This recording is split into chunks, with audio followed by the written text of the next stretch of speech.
vaccinated. I'm not a trained immunologist, but I studied molecular biology and psychology in college. Afterwards, I went to work at the National Institute on Aging, where I worked on government, biology research. And that's where I was when the coronavirus began spreading in the United States.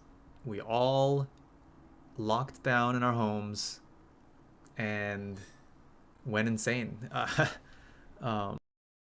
Imagine it's the 1700s and this deadly disease called smallpox is everywhere and killing hundreds of thousands of people all across the world.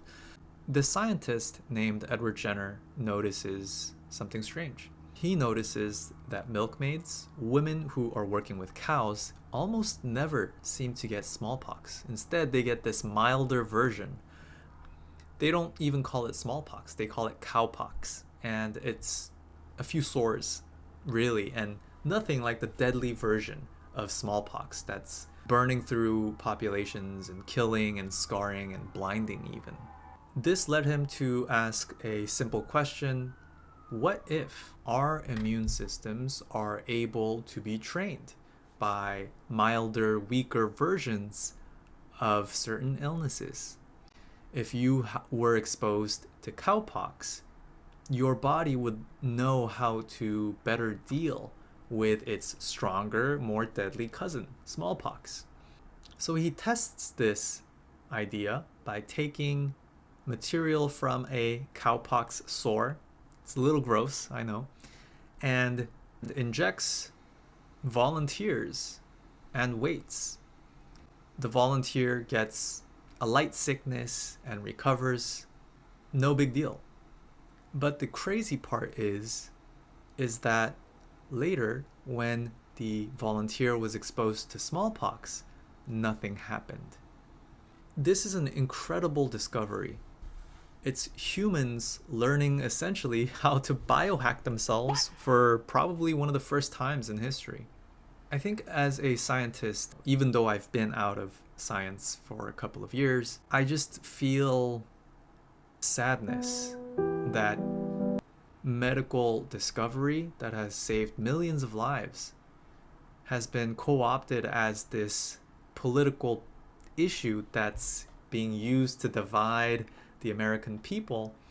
Even before the coronavirus pandemic, there have always been a group of people who have been really against vaccinations, and honestly, it does have a non-zero risk of having some side effects.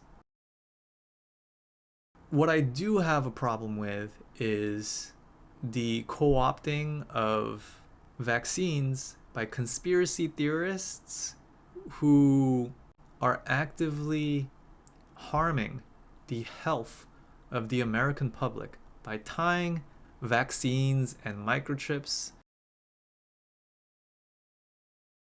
vaccines and Bill Gates,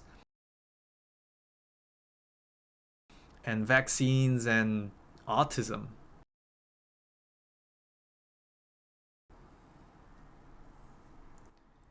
I encourage you guys to do your own research always, but also think about these issues from a place of reason, not a place of fear. It would probably be a lie to say that there are no special interest groups that have vested stakes in manipulating public opinions about things like vaccine. But that just makes it all the more important that we engage with objective reasoning and not pointing fingers at every shadow. My name is Edward Kim, and you may not agree with everything I say, but I genuinely want to help make America great again. Let me hear you say,